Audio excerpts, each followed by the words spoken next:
Es un placer estar con ustedes en esta mañana y compartir un mensaje especial, que será más que un sermón, tal vez algo parecido a un seminario, sobre lo que está pasando en la actualidad y lo que nosotros los adventistas sabíamos que iba a pasar, pero que podemos admirarnos por cómo con tanta precisión cada aspecto va cumpliéndose. Quiero agradecer y felicitar a la Red Advenir por la obra maravillosa que están haciendo y que Dios pueda seguirlos dirigiendo en esta tarea. En el Apocalipsis nosotros encontramos 3 tribulaciones apocalípticas. No las enumera el apóstol en 1, 2 y 3, pero se las puede distinguir. Y tienen que ver con los 3 momentos de Roma, que es el agente del ángel rebelde para tratar de acallar la voz de Dios. Está Roma pagana por un lado, el Sacro Imperio Romano que vino después en el siglo VI, y por último, la última tribulación que falta es la que se producirá por la unión de las iglesias, una unión babilónica, religiosa, civil, bajo el liderazgo papal. Y eso es lo que estamos observando. No es que esto lo vamos a decir por primera vez. Ya los protestantes lo veían en siglos anteriores y especialmente los pioneros de la iglesia adventista anticiparon este aspecto. Y Dios castiga a Roma por esa obra cruel que efectuaría. Lo anticipó el apóstol Juan en el libro del Apocalipsis. Los castigos se dan representados con sonido de trompetas, lo que significa llamados a la guerra. Y ese castigo o esos castigos caen sobre el último imperio en sus 3 diferentes fases: la Roma pagana, la Roma medieval papal y la Roma babilónica moderna. Y las últimas 3 trompetas, los últimos 3 castigos son peores, caen contra la Roma cristiana apóstata, que produjo la gran tribulación medieval que duró 1260 años, en síntesis cerca de 13 siglos. A mayor responsabilidad, mayor castigo. Por eso, al referirse a una Roma que apostató en su dimensión religiosa cristiana, el castigo es mayor y se lo representa con 3 ayes. El primer ay pasó, dice Apocalipsis 9:12. 2 otros ayes faltan aún. Esto nos muestra que las trompetas no se van a volver a cumplir en el futuro.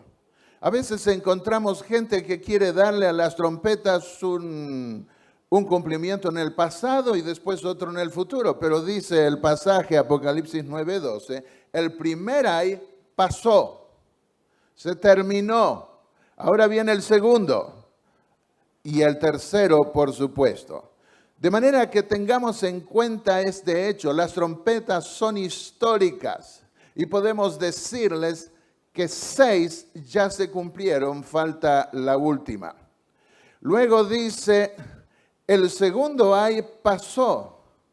He aquí el tercer ay viene pronto. Las trompetas son consecutivas. No son todas, no se dan todas en el futuro. No se dan en forma repetida, se cumplen una sola vez. Esa es una de las características esenciales de las profecías del Apocalipsis.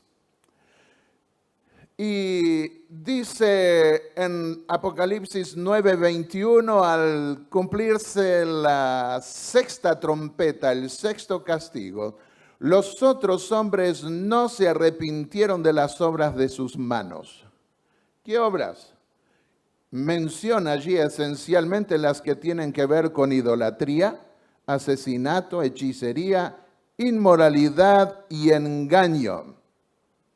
Y llama la atención el auge que está teniendo Roma en el mundo en la actualidad, lo veremos en unos momentos más. Decía la profecía de Apocalipsis 13, versículo 3, una de las cabezas de la bestia, y la bestia es un símbolo del anticristo como los teólogos suelen llamarlo, una de las cabezas de la bestia parecía haber sufrido una herida mortal. Bueno, aclaremos que la palabra bestia no la emplea la Biblia en forma peyorativa, despectiva. Se emplea el término bestia para hablar de reinos, de gobiernos. Pero como la historia lo ha probado, esos reinos han sido crueles, sanguinarios. También algunas bestias tienen esa característica. Y aquí nosotros la vemos también. El que lleva en cautividad irá en cautividad. El que mate a espada morirá. Vemos acá que recibiría el pontificado romano un golpe mortal. Así lo entendieron los protestantes a lo largo de los siglos. Y eso sucedió en 1798 en forma principal.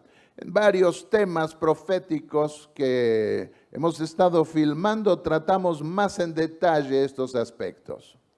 El general Berthier del ejército de Napoleón vino como legado de la Revolución Francesa y tomó prisionero al Papa y lo llevó cautivo, y la Iglesia Católica estuvo sin Papa en Roma por cerca de un año hasta que murió en el destierro. Por eso el cardenal Ratzinger, ahora Papa emérito Benedicto XVI, el 4 de febrero de 2004 dijo algo muy significativo. El cristianismo desde la perspectiva católica fue encerrado en un gueto desde el siglo XIX. Antes podía destruir las vidas de muchos, mandándolos a la hoguera, a las torturas, a la prisión, haciéndolos desaparecer. Pero a partir del siglo XIX, terminando el siglo XVIII, fue puesto, según las palabras del cardenal Ratzinger, posteriormente Papa Benedicto XVI, fue puesto en un gueto. ¿Qué es un gueto? Un lugar del que no pueden salir. Puede existir, pero dentro de su área no puede tener una dimensión pública, no pudo contar más con el apoyo de los gobiernos civiles que ahora se levantaron, los gobiernos seculares.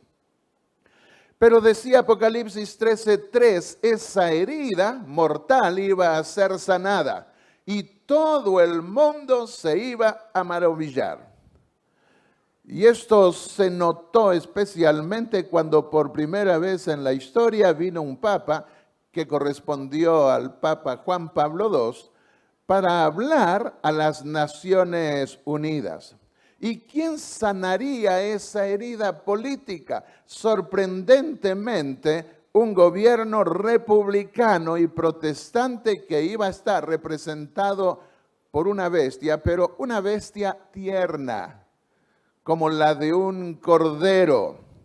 Dice Apocalipsis 13:11, después vi otra bestia, otro sistema de gobierno, podemos decir, que subía de la tierra y tenía dos cuernos semejantes a los de un cordero. Este sistema de gobierno contrastó notablemente con los sistemas de gobierno que se habían dado en Europa y que eran perseguidores.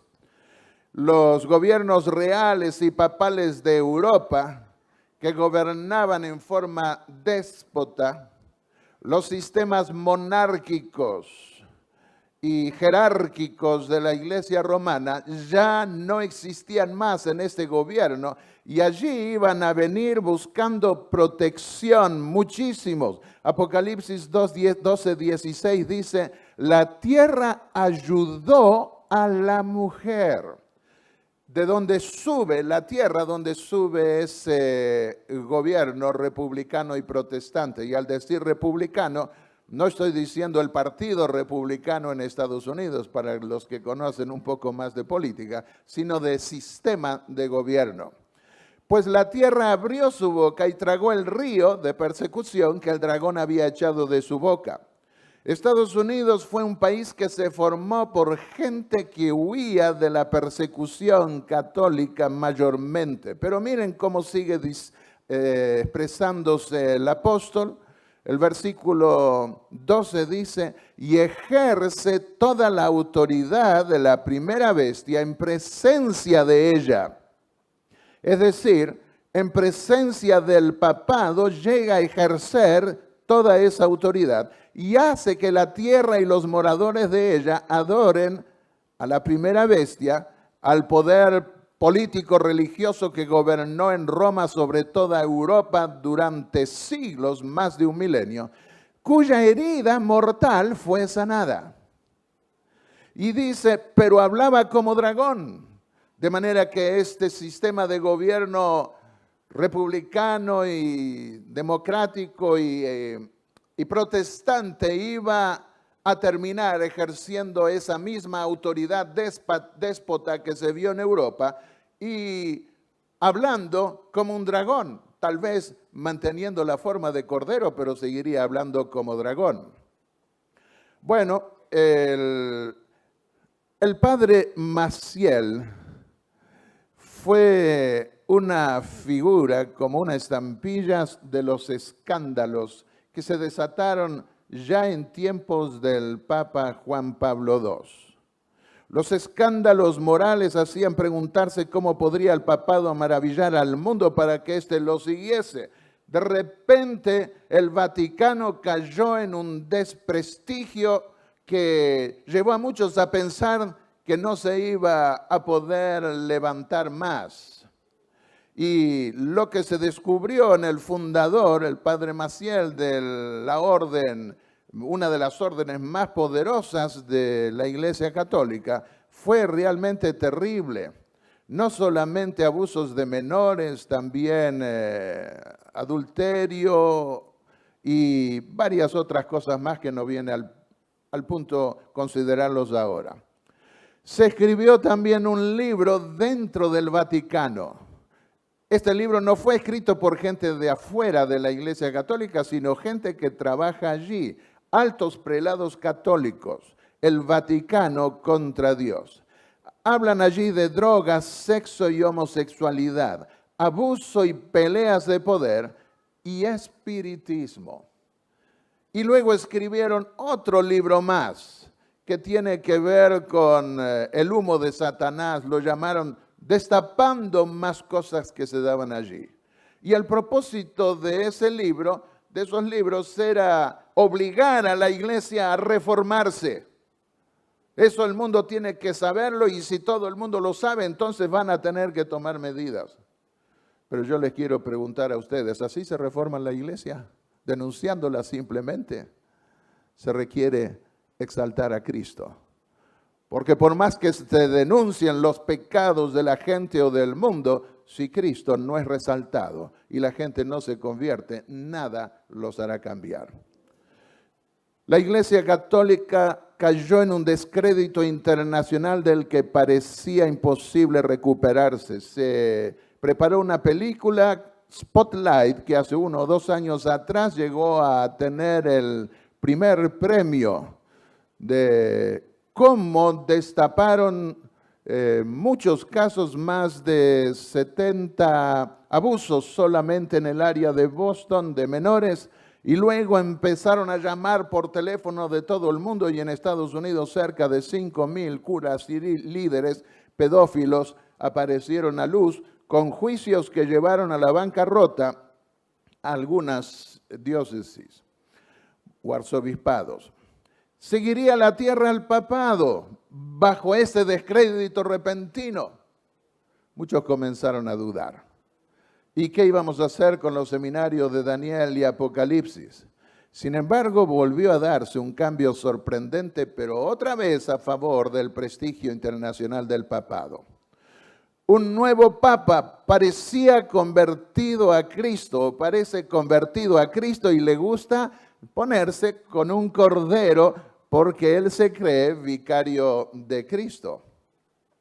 Y ahora muchos dudan entonces que el papado sea el anticristo predicho. ¿Cómo logró cambiar la imagen de la Iglesia Católica tan pronto? Fue el primer papa y es el primer papa jesuita.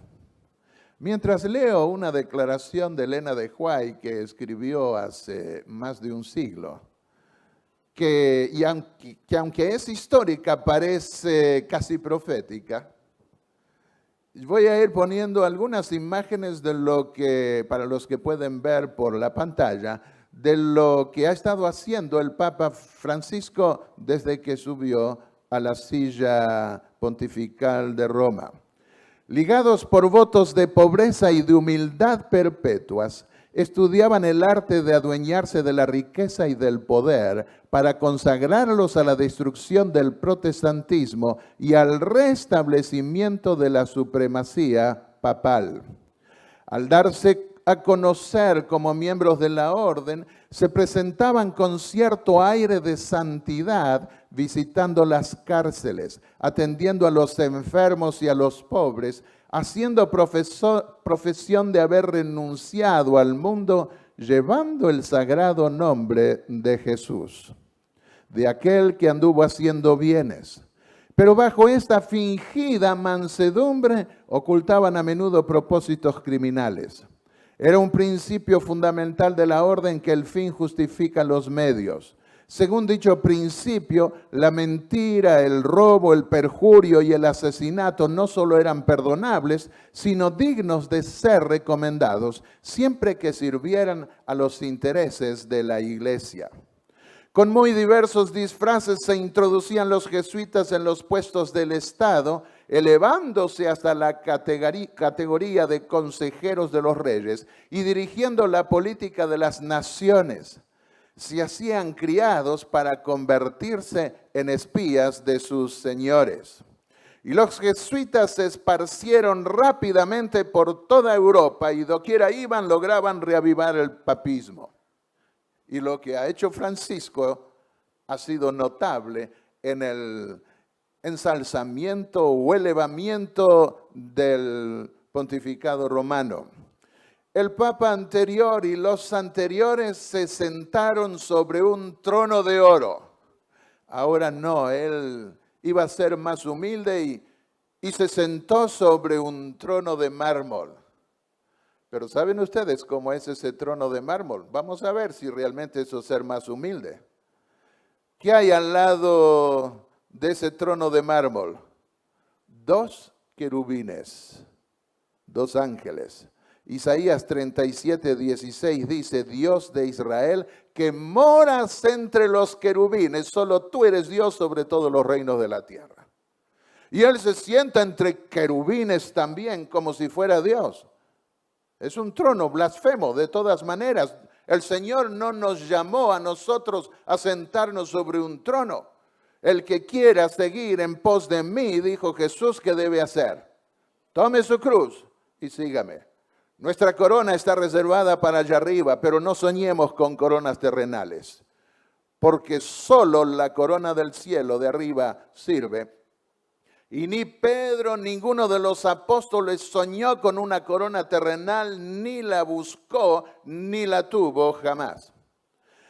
Y logró don Francisco una admiración religiosa mundial. El método funcionó, parecía ahora abierto. Y logró que vinieran un líder de los judíos, el líder palestino y un líder religioso para orar por la paz en el Vaticano. También logró la admiración de las iglesias evangélicas, que siempre fueron más hostiles hacia Roma. Y el Papa les pide, oren por mí para que pueda cumplir mi misión pastoral. Y ahora millones de evangélicos orando por el Papa para que pueda cumplir su misión. ¿Cuál misión? Bueno, Billy Graham fue el más grande predicador bautista según muchos. Y él visitó al Papa Juan Pablo II en 1995 y dijo que el Papa ha sido la fuerte conciencia de todo el mundo cristiano. Juan Pablo II fue para él la voz más influyente para la moralidad y la paz en el mundo en los últimos 100 años. Y se refirió a él como el Santo Padre. ¿Cómo es posible que le diga Santo Padre? Es un título blasfemo. A nadie en la tierra llaméis Padre, dijo Jesús, porque uno, vuestro Padre que está en los cielos. Sí, por supuesto, a mi Padre terrenal o a nuestros padres terrenales le podemos decir papá. De eso no estaba hablando Jesús, sino estaba hablando del aspecto espiritual, porque el único que puede engendrar la vida espiritual es Dios. Y él abrió la puerta también para que los evangélicos aceptasen a los pentecostales. Pat Robertson, bautista del Club 700, asistió a una misa en honor al Juan Pablo II y dijo, todos admiramos tremendamente al Santo Padre. Otra vez, sorprendente en un bautista esto. Todos queremos construir puentes con la Iglesia Católica. Ha llegado el tiempo para que Él ponga a un lado las diferencias menores y se enfoque en el fundamento común de nuestra fe. Presten atención a esa palabra común porque va a aparecer varias veces. Para él, Juan Pablo II fue un siervo del Señor, humilde y comprensivo. Pero entonces ya no es más el anticristo como decían los evangélicos. Luis Palau nació en el país de Bergoglio del Papa Francisco y hoy lo consideran en Estados Unidos el sucesor de Billy Graham. Muchos lo consideran así. Él dijo, el Papa es mi amigo personal. Bergoglio asistió a una reunión de un culto semanal organizado por pastores carismáticos de Buenos Aires. Se subió a la plataforma y pidió a los pastores que orasen por él. Se arrodilló ante 6,000 personas y los líderes protestantes extendieron las manos y oró.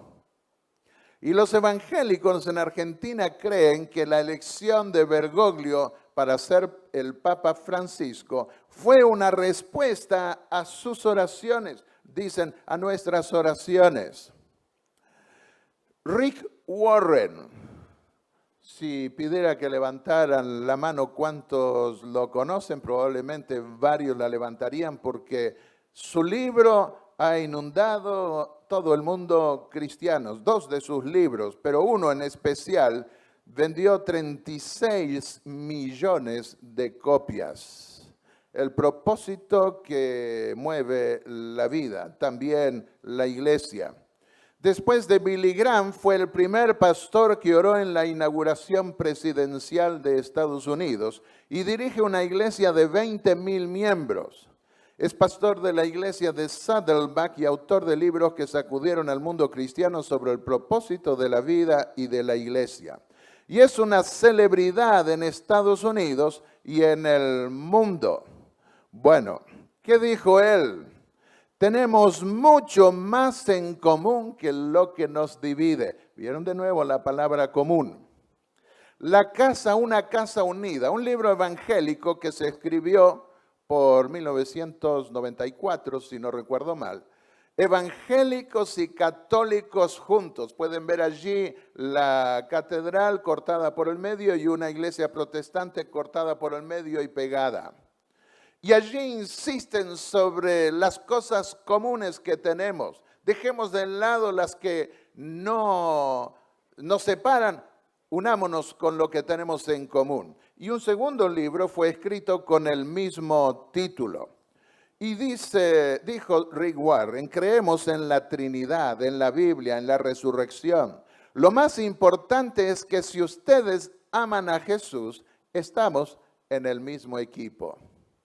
En el mismo equipo. ¿Cómo es eso? Aquí vemos a Francisco y a Benedicto XVI, actualmente el Papa Emérito, postrados ante la imagen de la Virgen María y el niñito Jesús. Pero ¿qué dice Éxodo 20, versículos 4 y 5 sobre el segundo mandamiento? No te inclinarás a ellas ni las honrarás. Y acá vemos que está inclinado el mismo Papa Francisco, son idólatras. Eso es lo que la Biblia determina, porque honrar, venerar, adorar, como traducen otros, es lo mismo. Los paganos en tiempos pasados, ellos creían que veneraban, sí, pero tenían el mismo sentido, el mismo propósito que tuvieron posteriormente en Roma, cuando tomaron imágenes paganas y les cambiaron de nombre, y a la diosa Isis y al niñito Horus les pusieron el nombre de Jesús y María. A veces, dijo Rick Warren, los protestantes piensan que los católicos adoran a María como si fuera otro Dios. Muchos se preguntan, ¿y qué de todos los santos? ¿Por qué oran ustedes a los santos? Y agregó, hay muchas más cosas en común. No hay duda de que hay aún diferencias reales, pero lo más importante es que si ustedes aman a Jesús, estamos en el mismo equipo. No importa entonces lo que cada cual quiera creer, o no importa lo que cada cual haga. Si ama a Jesús, ¿en qué consiste realmente el amor a Jesús? Es en guardar los mandamientos, dijo Jesús mismo. Pero entonces, si ustedes aman a Jesús, ya todo lo demás no cuenta. Es asombroso ver cómo ponen de lado la ley de Dios, cosas esenciales. El profeta Isaías dijo en el capítulo 8 y el versículo 20, a la ley y al testimonio, si no dijeren conforme a esto es porque no les ha amanecido. Hace unos 2 años atrás, me escribió un dirigente católico por un contacto casual que había tenido con ciertas personalidades y me puso por el email, dado el compromiso cristiano de unirnos, y siguió dando pasos requiriendo que yo me uniera a ellos o pidiendo que yo me uniera. Yo le respondí diciendo, mi único compromiso es con la verdad, y la verdad está en la palabra de Dios y en la ley de Dios. A la ley y al testimonio, si no dijeren conforme a esto es porque no les ha amanecido. La trompeta debe dar un sonido certero. Escribió Elena de White, en los países donde no predomina y donde los partidarios del Papa siguen una política de conciliación para ganar influjo, se nota una indiferencia creciente respecto a las doctrinas que separan a las iglesias reformadas de la jerarquía papal. Entre los protestantes se está ganando terreno la opinión de que al fin y al cabo, en los puntos vitales las divergencias no son tan grandes como se suponía, y que unas pequeñas concesiones de su parte los pondrían en mejor inteligencia con Roma. Esto lo escribió Elena de White, quienes los adventistas creemos que fue una profetisa genuina, auténtica de Dios para este tiempo. Lo escribió hace más de un siglo y ahora lo estamos viendo ante nuestros ojos. Dijo Rick Warren, los protestantes y los católicos deben unirse. Nos alegramos de que el Santo Padre haya atraído la atención del mundo y tanto mejor para la fe cristiana. Bueno, nuestro Papa, se refirió él, el Papa de todos los cristianos. Es decir, el Padre de todos los cristianos. Pero por favor, ¿acaso no es Dios el único Padre que tenemos nosotros, todos los cristianos? Usted, Santo Padre, ha escrito tan poderosamente sobre la importancia de una nueva evangelización dentro de la iglesia, dijo. Rick Warren Es amigable con los homosexuales. Aquí se lo ve en esta lámina con Elton John. Si amamos a Jesús, estamos en el mismo equipo. En el equipo de Rick Warren todo parece que puede, todo vale. Jesús era amigo de los pecadores, pero se imaginan a Jesús a las risotadas en un contexto tal. Había seriedad, había dignidad en él y los pecadores se sentían atraídos a él, pero eran elevados, no para permanecer en forma desvergonzada en la misma condición. ¿No sabéis que la amistad del mundo es enemistad hacia Dios? Santiago 4:4. Por tanto, el que quiera ser amigo del mundo se constituye enemigo de Dios. Los seguidores de Cristo, escribió Elena de White en el libro Patriarcas y Profetas, 458 y 459, deben separarse de los pecadores, eligiendo su sociedad únicamente cuando hay oportunidad para hacerles bien. No podemos ser demasiado decididos en rehuir la compañía de los que ejercen una influencia para apartarnos de Dios. Mientras oramos, no nos metas en tentación, tenemos que rehuir la tentación tan pronto, tanto como sea posible. Es increíble ver un aspecto. Escuché a un ex cura salesiano contar algo de esto y después busqué más en internet. La misa que contiene el vino en la Iglesia Católica es fermentada, por supuesto, pero tiene más grado de alcohol que lo que los países en la tierra permiten para la venta pública. Y dicen no más del 18% de alcohol agregado a un vino ya fermentado. Tiene que ser un vino jugo de la vid purísimo, dicen. El alcohol es para conservar esa pureza. Y entonces dice, en otros países no más del 12% para el vino de mesa. El consumo de vino en el Vaticano es de 20 galones per cápita, muy por encima de las naciones del mundo. No hay país en la tierra donde se beba tanto vino como en el Vaticano. Por eso San Benedicto recomendó a su orden beber una cantidad impresionante de vino para los monjes y 1/3 para las mujeres. No, las mujeres no. Los hombres tienen ese derecho.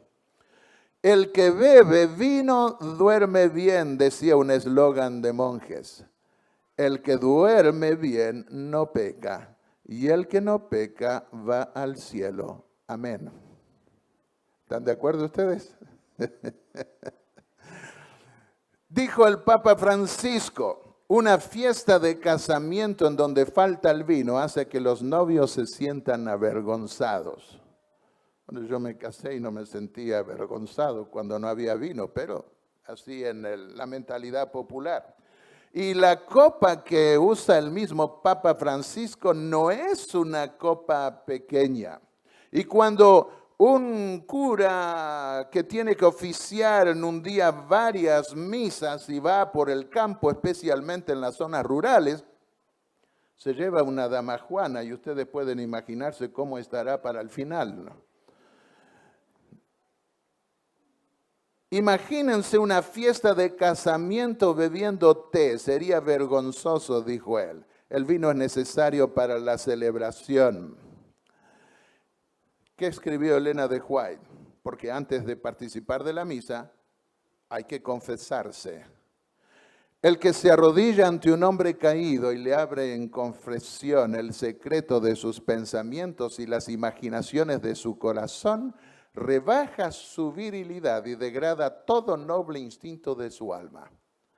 Al revelar los pecados de su vida a un sacerdote, un pecador imperfecto y demasiado a menudo corrompido por el vino y el libertinaje, se rebaja su norma de carácter y por consiguiente se contamina. Conflicto de los Siglos, página 567. Por mucho tiempo yo no entendía eso, demasiado a menudo corrompido por el vino. ¿Por qué decía eso? Ahora lo sé. El Papa no sigue el consejo divino de la Biblia. No mires el vino cuando rojea, cuando fermenta, dijo el sabio Salomón, Proverbios 23. Cuando resplandece en la copa entra suavemente, pero al final como serpiente muerde y como víbora pica. No os embriagáis de vino, lo cual hay disolución, sino sed llenos del Espíritu, dijo el apóstol Pablo en Efesios 5:18. De manera que cuando participan de la misa tomando ese vino más fermentado con más alcohol que cualquier otro vino del mundo, y a veces en gran profusión, no están llenos del Espíritu. Porque aquí dice claramente que para poder ser llenos del Espíritu no hay que embriagarse de vino. Aquí vemos nosotros el ático de oro del cardenal Tarcisio Bertone en el Vaticano. ¿Dónde vive? Y cuando salió eso a luz, porque quiso todavía hermosearlo más, sacando de donaciones que iban para un hospital de niños, dijo, ¿por qué me caen a mí? Hay 30 cardenales que tienen casas más grandes que yo. Escribió Elena de White: almas concienzudas quedan presa constante del terror, temiendo la ira de un Dios ofendido, mientras muchos de los dignatarios de la iglesia viven en el lujo y los placeres sensuales. Con qué claridad se expresó la sierva del Señor. El apóstol Pablo fue claro, Hechos 2:40, y con muchas otras palabras testificaba solemnemente y les exhortaba diciendo, sed salvos de esta perversa generación. Pero estamos viviendo en una época en donde no hay que reverenciar, no hay que hacer discriminación, y toda aberración sexual de cualquier naturaleza ahora recibe honra y respeto y hay que amar, dicen. No, el lenguaje del apóstol era claro: salgan de esa perversa generación. Si queremos que el mundo que muchos se conviertan, tenemos que dar un mensaje claro y definido. Aquí vemos al Papa reunirse con 100 pastores pentecostales que provinieron de todo el mundo. Fue en mayo de 2014.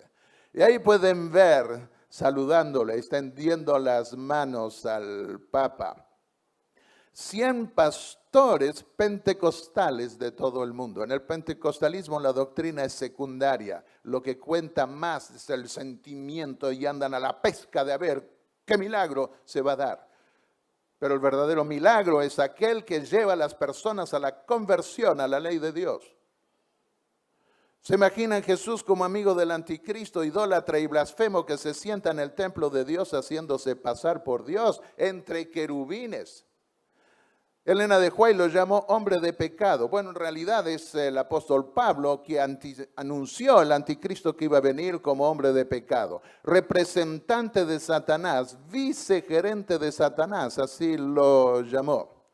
Lo vemos aquí reunidos con líderes evangélicos por la unión de las iglesias. Los principales líderes evangélicos de Estados Unidos y del mundo. Los evangélicos reconocen que en 500 años no han estado los dos lados, protestantes y católicos, tan cerca y amigables. Las relaciones entre católicos y protestantes es más calurosa que nunca. El primer papa latinoamericano ofrece la oportunidad de repensar las diferencias y unir las manos en la misión. ¿Cuál misión? Ensalzar la ley de Dios. No, porque si yo tengo problemas con el cuarto mandamiento, bueno, hablemos de otro mandamiento. O si tengo problemas con el segundo o con cualquier mandamiento, y bueno, hay otros mandamientos que quedan, podemos hablar de esos mandamientos. Aquí están con las máximas autoridades del mundo evangélico. Posaron para una foto. Christianity Today, la revista evangélica más prestigiosa que existe, había ya escrito que el Papa es un nombre de Dios, un Papa para todos los cristianos. Lo escribió en marzo de 2013. Joel Osteen, con otros líderes evangélicos, quedó extasiado, admirado por el concepto del Papa, fue y lo visitó en Roma, el concepto de una iglesia inclusiva, donde todos pueden entrar. Pero ¿cuál es el último llamado que debe dirigirse al mundo? Salí de ella, pueblo mío. Es la voz de Jesús que está en el Apocalipsis. Salgan de allí, porque recibirán el castigo de Dios. Lo que no esté fundado en la palabra de Dios no prevalecerá. Brian Stiller, un embajador global para la Alianza Evangélica Mundial, habló de que los muros, gracias a la evangelización, los muros que habían dividido a católicos de ortodoxos y a las principales iglesias protestantes evangélicas y pentecostales se están erosionando.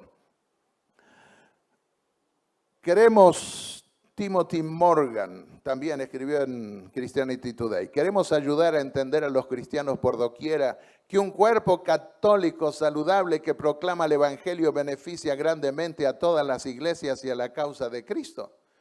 Ya sea que los protestantes queramos admitirlo o no, lo cierto es que no hay una sola persona en Roma fuera del Papa que pueda influenciar a los cristianos de todo sector para trabajar con todo el corazón en la causa de Cristo. A veces juntos, aún con católicos, y a veces fielmente en sus propias tradiciones teológicas.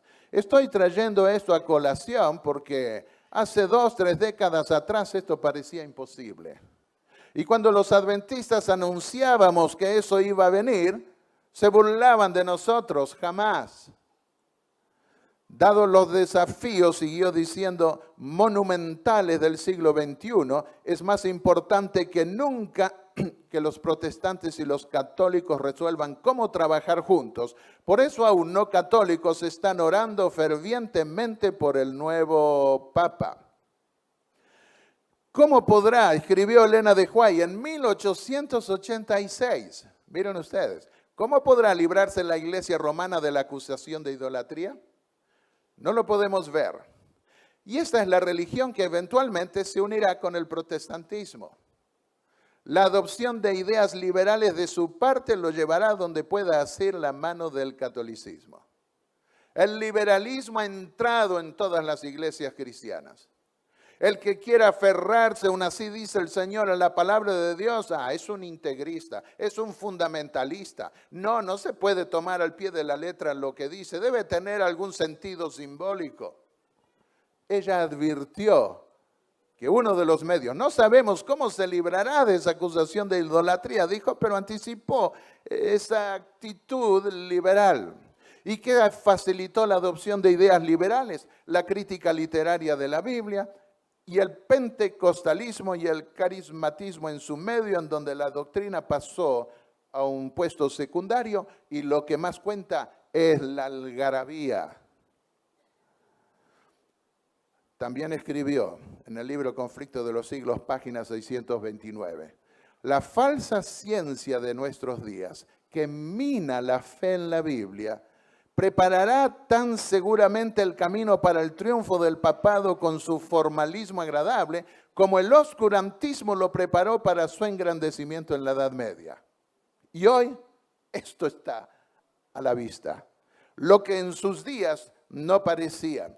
Pero ¿cuál es el propósito de la unión? ¿Cuál es el propósito del ecumenismo? ¿Vamos a unirnos a toda costa? Quieren imponer sus acuerdos a las autoridades comunes, autoridades civiles. ¿Recuerdan ustedes lo que yo hablé de la palabra común? Miren lo que dijo Elena de White. Unión basada en puntos comunes de doctrina. Conflicto de los Siglos, página 497. Y esa es la palabra que más suena en todo el mundo cristiano hoy. Unirnos en puntos comunes. El Papa dijo recientemente en una reunión con muchos líderes de religiones mundiales que tenemos que unirnos por el corazón, el ecumenismo del corazón. El ecumenismo teológico es más complicado, pero unámonos en los afectos. También escribió Elena de White. cuando las iglesias principales de los Estados Unidos, uniéndose en puntos comunes de doctrina, influyan sobre el Estado para que imponga los decretos de las instituciones de ellas, entonces la América protestante habrá formado una imagen de la jerarquía romana y la inflicción de penas civiles contra los disidentes vendrá de por sí sola. Esa última partecita todavía está por delante. Francisco fue el primer papa que visitó una iglesia pentecostal el año pasado. Los protestantes se han entrometido con el pecado, sigue diciendo con el papado, sigue diciendo Elena de White, y lo han patrocinado. Han hecho transigencias y concesiones que sorprenden a los mismos papistas y les resultan incomprensibles. Los hombres cierran los ojos ante el verdadero carácter del romanismo, ante los peligros que hay que temer de su supremacía. Hay necesidad de despertar al pueblo para hacerle rechazar los avances de este enemigo peligrosísimo de la libertad civil y religiosa. ¿Cuál peligro? Pero si hoy se dice que aboga por la libertad religiosa, ¿será realmente? Vamos a ver en unos momentos más. El tono pacífico de Roma no implica un cambio de corazón. Es tolerante donde es impotente, es decir, bajo las restricciones civiles. Y se vio durante la Segunda Guerra Mundial, cuando llegó a obtener el poder a través de regímenes fascistas. Los exterminios terribles que hizo volvieron a darse. En Chiapas también, cuando logró tener el poder, ahora en tiempos recientes también se volvieron intolerantes. ¿Cuáles son los verdaderos sueños católicos? Monseñor Demetrio Fernández de Córdoba, España, dijo: es momento de apiñarnos en torno al sucesor de Pedro.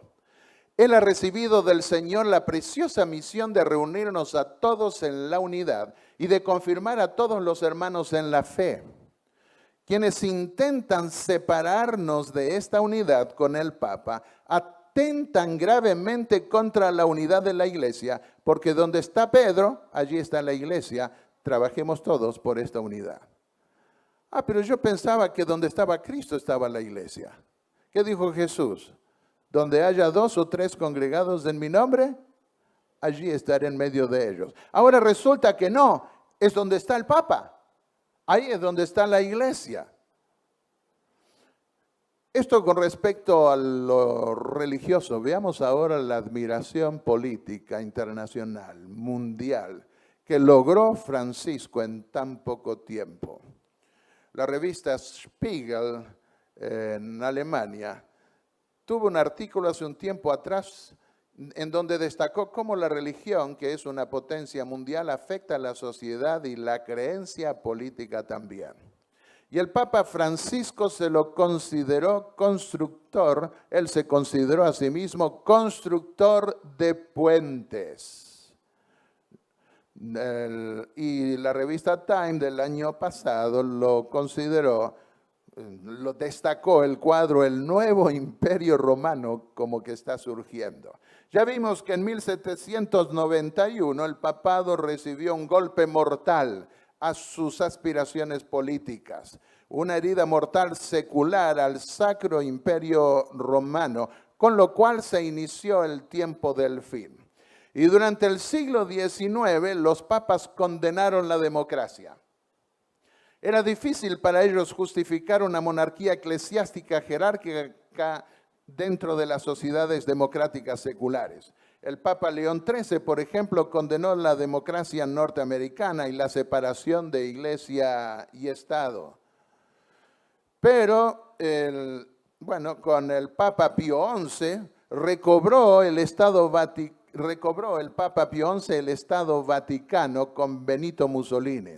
Y hoy se lo culpa de haber levantado el fascismo, los gobiernos fascistas, dictatoriales, déspotas de Europa. Él y el siguiente papa esperaban recuperar el dominio de Europa mediante dictadores fascistas. Este libro, El Papa y Mussolini, fue escrito por este señor hace un año atrás, en 1995, estamos terminando, 2015, estamos terminando el 2016 ahora. Y es impresionante la investigación que hizo. No le dieron acceso a los archivos del Vaticano, los que son sensibles, pero él pudo, con grupos de expertos y computadoras, analizar los archivos de Mussolini, de la policía, de todos los medios que hubo en la época y juntar todo eso.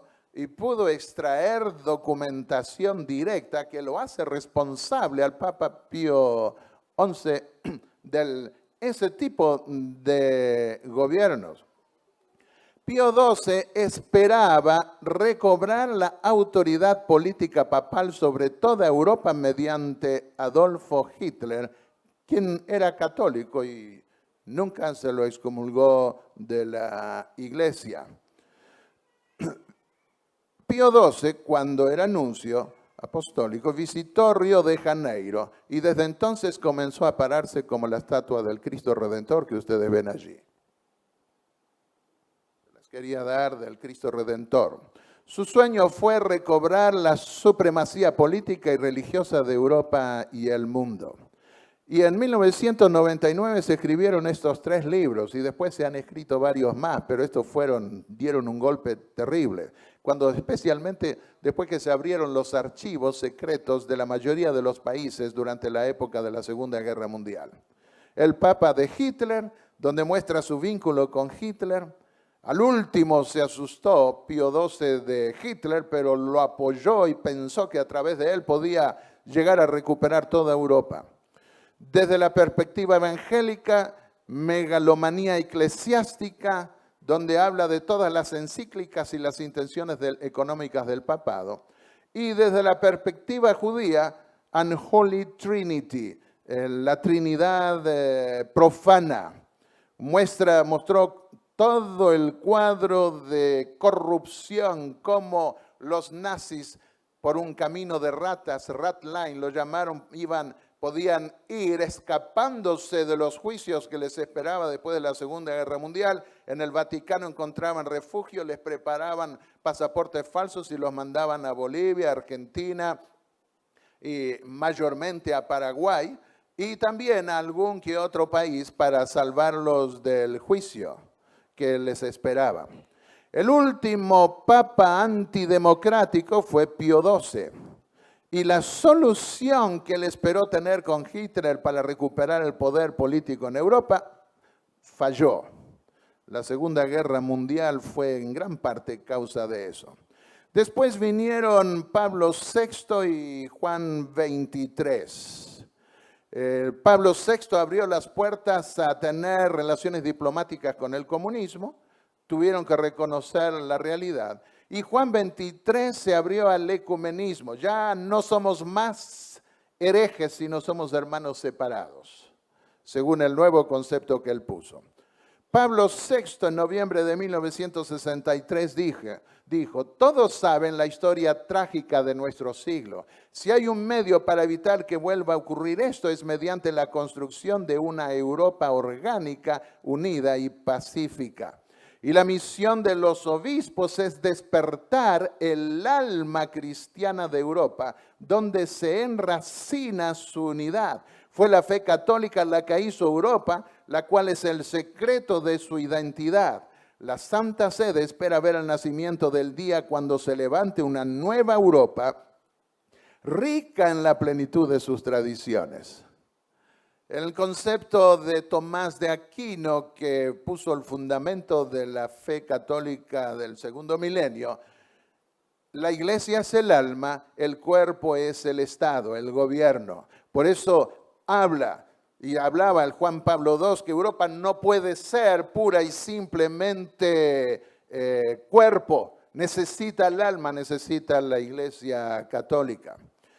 Europa no puede dejar de buscar su unidad fundamental, dijo Juan Pablo II, y debe volver al cristianismo.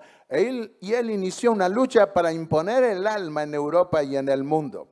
Y cuando hablan de libertad religiosa y de conciencia, porque por todos lados están diciendo eso, lo que están diciendo es, libertad significa iglesia sobre el Estado. No separación de iglesia y Estado en el modo en que nosotros lo entendemos. Hay una esfera política, hay una esfera religiosa. La esfera política debe someterse a los dictámenes de la iglesia, pero no debe ingerir dentro de la iglesia. Un mundo dividido en dos fue la mayor parte del siglo XX. Capitalismo, protestantismo, comunismo y ateísmo. Pero gracias a una unión que se dio entre el Papa Juan Pablo II y el presidente Reagan, entonces hicieron, lo dijo la revista Times, como una especie de alianza santa, hicieron caer al comunismo, a la Unión Soviética. Y los sueños del Papa Juan Pablo II fue cómo vencer al secularismo. Primero, buscando el apoyo de la América protestante. Segundo, llamando a las iglesias a unirse para ser respetadas. Y tercero, ocupando el lugar dejado vacante por el comunismo en solidaridad con las masas. Europa no puede dejar de buscar su unidad fundamental y debe volver al cristianismo, insistían. Y el libro de Malachi Martin, ustedes habrán oído hablar de él, anticipó que iba a llegar el papado a tener el poder. Un sacerdote jesuita fue. La lucha por el dominio mundial entre estos tres personajes, la Unión Soviética, Gorbachev, Estados Unidos, el padre Bush en esa época y el Papa en Roma. Y él decía, anticipaba que iba a ganar el papado porque puede esconder sus ambiciones políticas bajo la religión. Aquí vemos a Francisco ante el Parlamento Europeo. Y dijo, Europa tiene que asumir su papel, esto es recobrar su identidad, que son sus raíces cristianas. En una estación de radio portuguesa, cuando él expuso el Jubileo de Misericordia, dijo, espero que mucha gente sienta a la iglesia como una madre, porque lo mismo puede ocurrir tanto a la iglesia como a Europa. Ahora veamos lo que anticipó Elena de White. En 1911, ya había escrito esto antes, el romanismo en el viejo mundo y el protestantismo apóstata, que perdió su fe original, en el nuevo, seguirán un curso similar hacia los que honran los preceptos divinos. Europa y Estados Unidos serían conquistados por el papado. Howard Fineman, editor de un diario, dijo, el Papa Francisco quiere ser presidente del mundo, del planeta, lo dijo el año pasado. Algunos lo perciben, lo están viendo ya. El 24 de noviembre de 2011 propuso Benedicto XVI una encíclica sobre cómo resolver los problemas económicos del mundo y declaró que debía una autoridad suprema establecerse. Parecía estar diciendo, bueno, acá estamos a las órdenes. Una autoridad política, espiritual y moral pública mundial para el control del mercado mundial. La encíclica Laudato Si ante las Naciones Unidas la presentó el Papa Francisco. Requiere medidas de control económico, industrial, social y religioso para el cuidado del planeta e incluye, por supuesto, el domingo dentro de la protección de la tierra y de la familia. En diciembre de 2014, el Papa Francisco convocó a los líderes de las principales religiones del mundo para reunirse con ellos en el Vaticano. Intenta presidir sobre los poderes religiosos. Ahí tienen una foto reunido con ellos. Les hizo un llamado a unir las religiones en una cruzada contra la esclavitud en todas sus formas. Para él, como para los papas anteriores, una ley que imponga el domingo liberará a las masas de la esclavitud industrial. Intenta presidir sobre los poderes políticos. En julio del 2015, el Papa Francisco convocó en el Vaticano a los intendentes de varias ciudades principales del mundo para luchar contra el cambio climático, luego de publicar su encíclica Laudato Si, y se las regaló. Allí lo tienen reunido con los intendentes de las principales ciudades del mundo. El 3 y el 4 de junio del 2016, el Papa llamó a muchos jueces del mundo para una cumbre en el Vaticano con el propósito de postular nuevas leyes internacionales. Intenta presidir sobre el poder judicial, poder político, poder judicial, poder religioso. Quiere todo.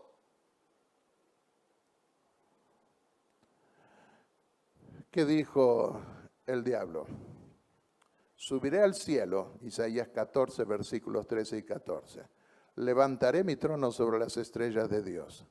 Subiré sobre las nubes de los cielos, seré semejante al Altísimo. Y el Papa Francisco está trabajando con una agenda política, religiosa, jurídica y económica global, postulándose como el líder mundial indiscutible para el control del planeta. Elena de White anticipó en el libro El conflicto de los siglos los progresos secretos y rápidos del poder papal. Todo será desenmascarado. ¿Qué dijo Jesús? Mi reino no es de este mundo. Este mundo lo crucificó y será destruido. Y los que quieran seguir a Jesucristo, lo dijo el apóstol Pablo, todo el que quiera seguir fielmente a Jesucristo padecerá persecución. El príncipe de este mundo buscará por todos los medios arruinarlos, destruirlos, pero está el Señor protegiendo a su pueblo. ¿Cuál será el resultado de estos sueños papales a medida que tiene más y más éxito en el dominio político? Ahora tengo que leerles otra cita de Elena de White. Más de un siglo atrás anticipó esto. Cuando la tierra que el Señor proveyó como asilo para sus hijos a fin de que pudieran adorarlo de acuerdo con los dictados de su conciencia. La tierra, de donde surge el cordero como con dos cuernos, tierno, pero que termina hablando como dragón. La tierra sobre la cual durante largos años ha estado extendido el escudo de la omnipotencia. La tierra que Dios ha favorecido haciéndola depositaria de la pura religión de Cristo. Cuando esa tierra, por medio de sus legisladores, abjure de los principios del protestantismo y ceda el paso a la apostasía romana para que pisotee la ley de Dios, entonces se manifestará la obra final del hombre de pecado. Los protestantes volcarán toda su influencia y su poder del lado del papado. Y aquí lo vemos ante el Congreso norteamericano y todos de pie aplaudiéndolo.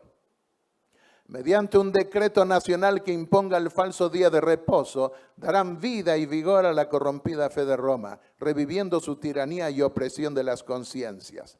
Entonces habrá llegado el momento de que Dios actúe poderosamente para vindicar su verdad. Queridos hermanos y amigos, es Dios el que levantó esta iglesia y es Dios el que estará en medio de ella. El diablo querrá destruirla por todos los medios, pero yo creo en Dios. Si yo fuera el salvador de esta iglesia, ¿qué podría hacer?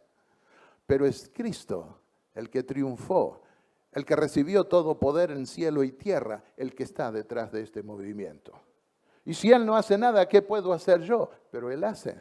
Los llama a ustedes, me llama a mí, nos llama a todos para proclamar el evangelio final que Dios quiere dar al mundo.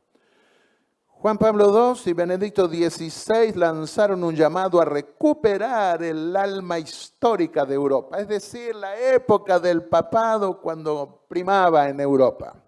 Y querían una Europa confesional y el domingo ponerlo como una marca de identidad y unidad europea. Y aquí vemos distintos sindicatos, organizaciones religiosas, luchando para que el Parlamento Europeo imponga la ley dominical. Iniciaron en el año 2010, el 24 de marzo, una lucha en ese sentido. Tuvieron un gran triunfo católico protestante en la Alemania, donde pudieron imponer el domingo, no en toda la dimensión que quieren todavía, pero en gran medida. Y fue a partir de enero de 2010. Aquí vemos un gran cartel en Argentina, el Papa por el cierre de comercios del domingo. Apoyo, Francisco respalda el proyecto que impulsa la CAME. Apoyamos la ley del descanso dominical. Ya lo han puesto en varias provincias. Están habiendo luchas con las industrias, especialmente en ciudades importantes, pero siguen trabajando en esa dirección. Siguió anticipando Elena de White.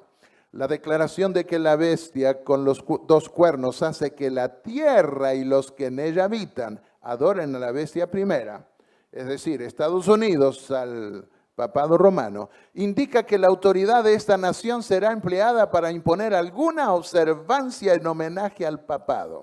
Aquí vemos a 3 expresidentes postrados ante el féretro del Papa Juan Pablo II, honrándolo.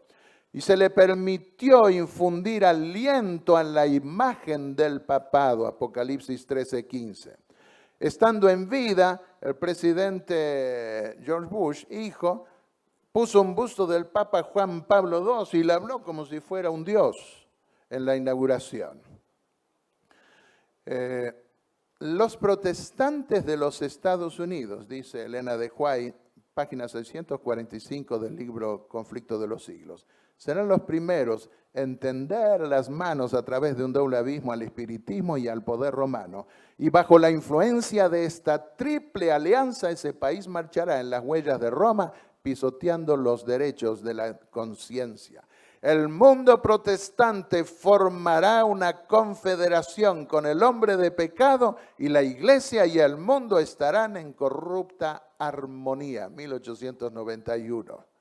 Y ahora fue el Papa Francisco a conmemorar 500 años de la Reforma con la Iglesia de Suecia, y en donde tienen líderes, pastores, lesbianas y homosexuales, y a conmemorar juntos ese hecho, no para ponderarlos, sino para recordarlos según las palabras de Roma. Así vemos cómo visita también una iglesia protestante. Esa celebración conjunta en Suecia, entre la iglesia protestante, como les mencionó, hay homosexuales y lesbianas, todo eso no importa, es una unión, se anticipó, en donde el protestantismo y la iglesia católica romana estarían unidas en una corrupta armonía. La declaración conjunto católico-luterana, justificación por la fe, la firmaron. No, que se malentendió, que hubo males entendidos. Bueno, ahora todos de acuerdo con respecto a las indulgencias, aparentemente. 1.700 delegados de 300 denominaciones se reunieron en Múnich este año, en julio de 2016. Y dijeron lo siguiente: la división entre los cristianos en Europa es una herida, pero no debe quedar abierta para siempre. 500 años son suficientes. Son demasiados, podríamos decir. Es tiempo de hablar solo de cristianos en lugar de católicos o evangélicos, dijo el presidente de la iglesia alemana. Hubo representantes de diferentes iglesias cristianas donde hablaron sobre Juntos en Europa, por Europa en 2016. No podemos entender, dijo el presidente del Concilio Pontifical para promover la unidad cristiana, que algunos cristianos no sufran cuando ven la falta de unidad entre los cristianos en Europa. Si la unidad entre los cristianos es tan importante para Jesús, quien oró intensamente por ello, entonces no debiéramos ser apáticos acerca de ella, secretario general de la Alianza Evangélica Alemana. Los evangélicos no están de acuerdo en cada punto. Algunos creen que los principios de la Reforma no se han terminado, otros sí creen que ya se ha terminado. Y otra vez, otra declaración del espíritu de profecía. La línea de distinción entre los profesos cristianos y los impíos es ahora apenas perceptible. Los miembros de iglesia aman lo que el mundo ama y están listos para unirse con ellos. Y Satanás se ha propuesto unirlos. ¿Quién se propone unir? Satanás. ¿Cuál es el llamado de Dios? Salgan de ahí. Se ha propuesto unirlos, dice, en un solo cuerpo y así fortalecer su causa arrastrándolos a todos a las filas del espiritismo. Los papistas que se jactan de hacer milagros como prueba de ser la verdadera iglesia serán ciertamente engañados y al arrojar de sí el escudo de la verdad, los protestantes serán igualmente seducidos. Los papistas, los protestantes y los mundanos, el mundo secular, aceptarán igualmente la forma de la piedad sin el poder de ella y verán en esta unión un gran movimiento para la conversión del mundo y el comienzo del milenio tan largamente esperado. Es lo que están diciendo los evangélicos, la ayuda del Papa para unirnos en la misión de convertir al mundo. Es lo que están en general, es por lo que están en general luchando en ese esfuerzo de unirse todas las iglesias. Hermanos y amigos, esto nosotros lo sabíamos para anticipado, pero no sabíamos cuándo se iba a dar y se está dando ante nuestra vista. De anticristo a hermano en Cristo. From Antichrist to Brother in Christ. Christianity Today. Eso el año pasado. Y pone allí en esta revista evangélica cómo hace unos años atrás consideraban al Papa anticristo, ahora no, ahora lo consideran hermano en Cristo. El cambio tan grande que se ha dado y el cambio mayor se daría en el mundo protestante. También hace grandes señales de tal manera que aún hace descender fuego del cielo a la tierra delante de los hombres. Es el problema de poner el énfasis en la misión descuidando la teología, la palabra de Dios, la ley divina. El protestantismo extenderá su mano de camaradería al poder romano. Entonces habrá una ley contra el sábado de la creación de Dios y luego Dios hará su obra extraña en la tierra. ¿Cuán cerca estamos? ¿Cuán cerca estamos del fin? No está mal darle la mano.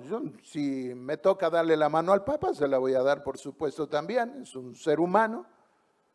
Pero el propósito de dar la mano que estamos viendo en muchos es porque quieren unirse. Y algunos están diciendo, dejemos de hablar ya de iglesias. Ahora todos somos cristianos y eso es lo único que nos interesa. Las mentiras, engaños e imposturas aumentarán, anticipó Elena de White. Habrá una lucha fiera antes que el hombre de pecado se revele a este mundo, quién es y cuál ha sido su obra. Mientras que el mundo protestante se está volviendo muy tierno y afectivo hacia el hombre de pecado, cita 2 Tesalonicenses 2, aquí ustedes pueden verlo con el líder, el presidente de la Federación Luterana Mundial. No ocupará el pueblo de Dios su lugar debido como soldados decididos y valientes de Jesucristo para enfrentar lo que debe venir, sus vidas escondidas con Cristo en Dios. Esta es una foto tomada de la iglesia, una iglesia adventista en China. ¿Acaso la iglesia de Dios no debe advertir al mundo acerca de esto? La Babilonia mística no fue escasa en derramar la sangre de los santos y no nos despertaremos para captar los rayos de luz que han estado brillando de la luz del ángel que debe iluminar la tierra con su gloria, dijo en 1890. Los mismos colores, púrpura y escarlatas de la mujer Babilonia son los que están en el Vaticano. Dios denuncia a Babilonia porque hizo beber a las naciones del vino de la ira de su fornicación. Se habla de los purpurados, se habla del escarlata, del color de los cardinales en forma especial. Tiempo hubo, se nos anticipó hace más de un siglo atrás, en que los protestantes estimaban altamente la libertad de conciencia adquirida a costa de tantos sacrificios. Enseñaban a sus hijos a tener aborrecimiento al papado como una institución blasfema y cruel, y sostenían que tratar de congeniar con Roma equivaldría a traicionar la causa de Dios. Pero cuán diferentes son los sentimientos expresados hoy. Parecería que esto lo escribió alguien ahora. ¿Habrán olvidado estas personas las pretensiones de infalibilidad sostenidas durante 800 años por tan altanero poder, hoy 900? ¿Cómo podrá renunciar a los principios que amoldaron su conducta en las edades pasadas? La Iglesia papal no abandonará nunca su pretensión a la infalibilidad. De hecho, no la ha abandonado. Deróguense las medidas restrictivas impuestas en la actualidad por los gobiernos civiles y déjese a Roma que recupere su antiguo poder y se verán resucitar en el acto su tiranía y sus persecuciones. En relación con estos intentos de unión de las iglesias, yo tengo que decirles algo. Yo creo que muchas de esas personas lo hacen con la mejor intención. Creen que están cumpliendo con un plan divino. Creen que están haciendo lo mejor. No tenemos que juzgar sus motivos, no tenemos que condenarlos por sus motivos. Tenemos que hacer destacar lo que se esconde detrás de todo eso. Porque detrás de todo eso está aquel que quiso unir al mundo ya en Babel, cuando el mundo era joven. Y hoy, con un mundo destartalado como el nuestro, está tratando de hacer lo mismo, pero para desalojar a Dios de esta creación y a todos aquellos que le sirven. La Corte Suprema de los Estados Unidos, la mayoría son católicos. Aquí vemos un jesuita, un sacerdote jesuita, puesto allí, nombrado como presidente de la Comisión Internacional de Libertad Religiosa en Estados Unidos. Me hace recordar esa cita que leímos recién de Elena de White, que decía: con muy diversos disfraces se introducían los jesuitas en los puestos del Estado, elevándose hasta la categoría de consejero de los reyes y dirigiendo la política de las naciones. Vemos aquí a Francisco ante las Naciones Unidas. Los gobernantes de la tierra asumirán su posición por encima del gran creador del mundo. Nada de lo que anticipó el espíritu de profecía quedó en el aire. Dice, los gobernantes de la tierra asumirán su posición por encima del gran creador del mundo. Los reclamos de un falso sábado serán traídos al frente y los gobernantes y el pueblo actuarán sobre el principio de una política miope. El falso día de reposo, el primer día de la semana, será aceptado y los gobernantes se unirán con el hombre de pecado para restaurar su perdida ascendencia. Leyes que pongan en vigor la observancia del domingo como el día de reposo desembocarán en una apostasía nacional de los principios del republicanismo sobre los cuales el gobierno fue establecido. La religión del papado será aceptada por los gobernantes y la ley de Dios quedará anulada. Por más sabia que sea una persona hace más de 100 años atrás, por más inteligente, por más intelectual, jamás hubiera podido dar detalles tan precisos de lo que hoy está ocurriendo. Pero esto fue dado por Dios, a través de una mujer que tuvo que educarse a sí misma porque nunca tuvo títulos universitarios. La palabra de Dios ha dado advertencias respecto a tan inminente peligro. Descuide estos avisos y el mundo protestante sabrá cuáles son los verdaderos propósitos de Roma, pero cuando ya será tarde para salir de la trampa. Ella no está hablando de que puede ser, que daría la impresión que no, dice así las cosas como hoy son. Los que no quieren aceptar las verdades claras y contundentes de la Biblia están siempre buscando fábulas agradables que tranquilicen la conciencia. Fue así que el papado obtuvo su poder sobre las mentes de los hombres y por el rechazo de la verdad debido a que involucran una cruz, los protestantes están siguiendo en la misma senda. Todo el que descuide la palabra de Dios para estudiar la conveniencia y la política, para no diferir con el mundo, será abandonado para recibir la maldita herejía en lugar de la verdad religiosa.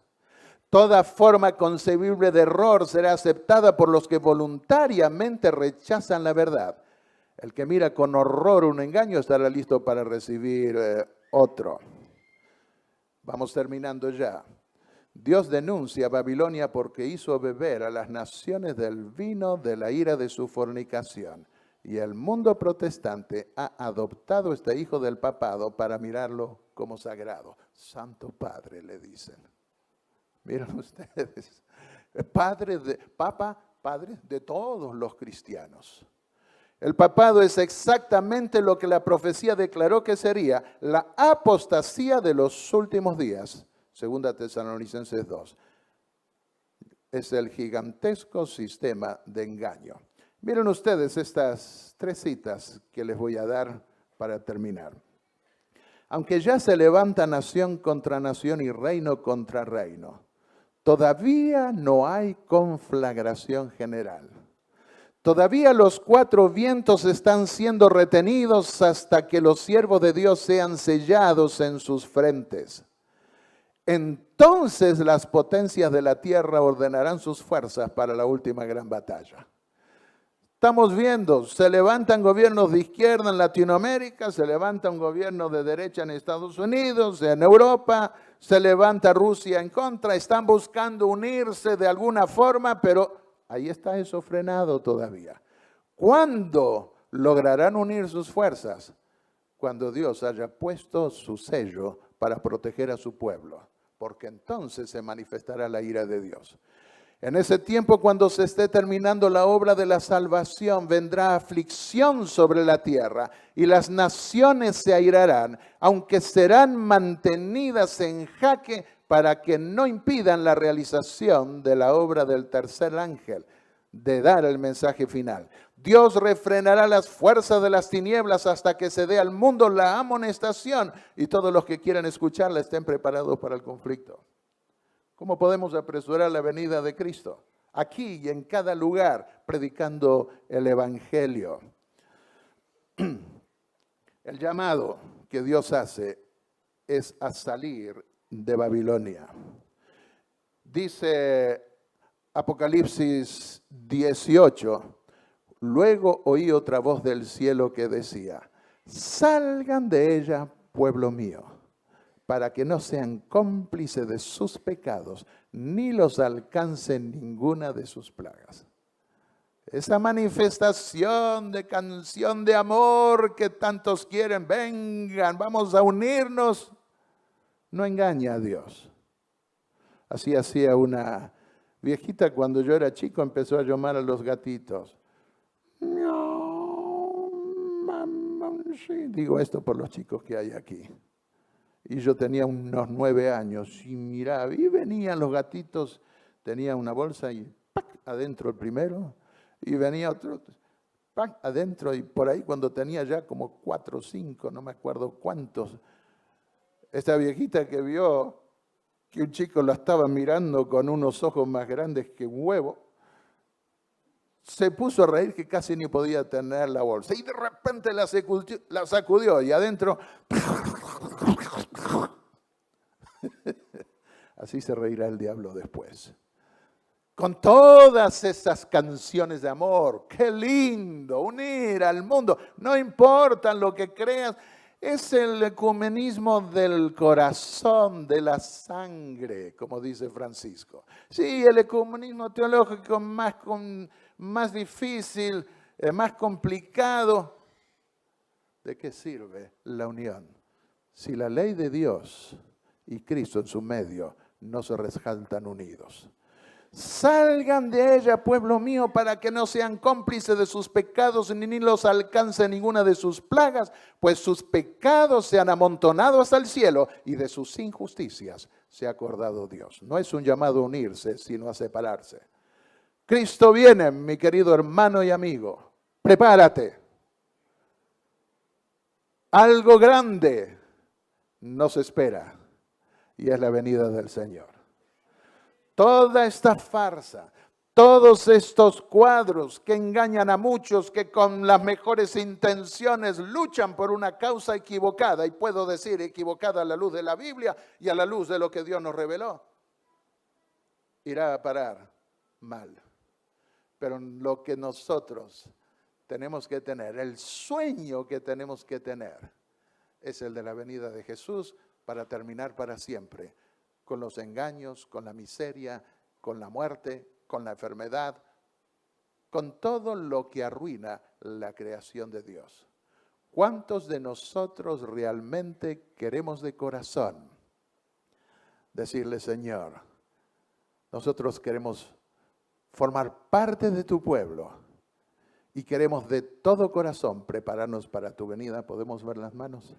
Que Dios los bendiga, es mi deseo, y les dé la victoria.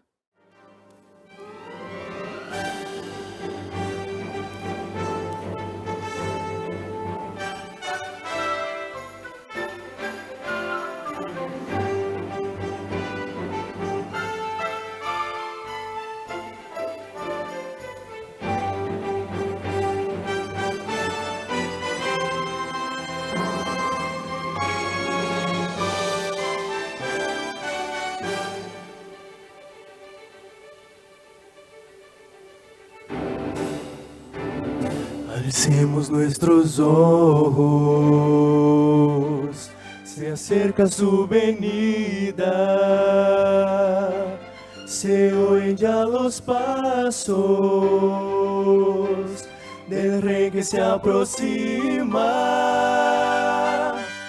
La tarea aún nos queda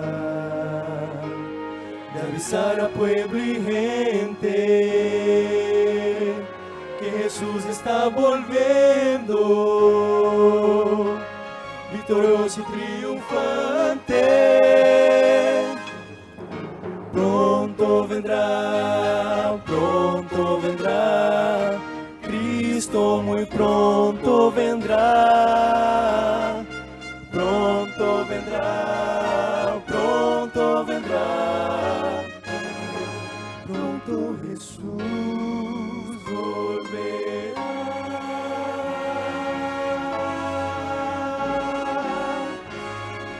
Pronto Jesús volverá.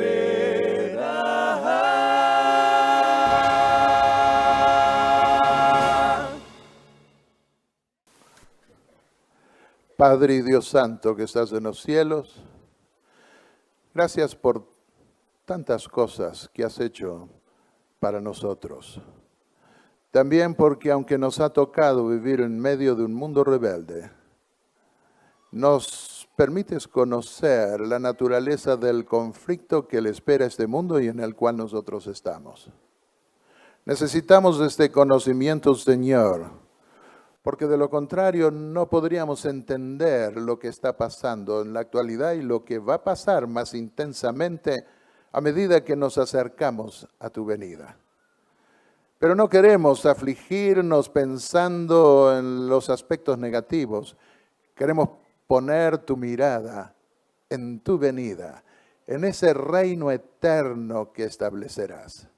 Ese sí será un reino santo. Y nuestro Padre Dios es el único Padre Santo. Y gracias por Jesucristo nuestro Salvador. Gracias por esa única ciudad santa en la cual nos permitirás vivir, una ciudad de oro que nos has prometido para todos los que confiamos en tu gracia, en tu amor y misericordia. Danos la victoria y ayúdanos a salir de Babilonia, a salir de las cosas que arrastran hacia la perdición de este mundo, para dirigir nuestra mirada a esas verdades celestiales. En el nombre de Jesús. Amén.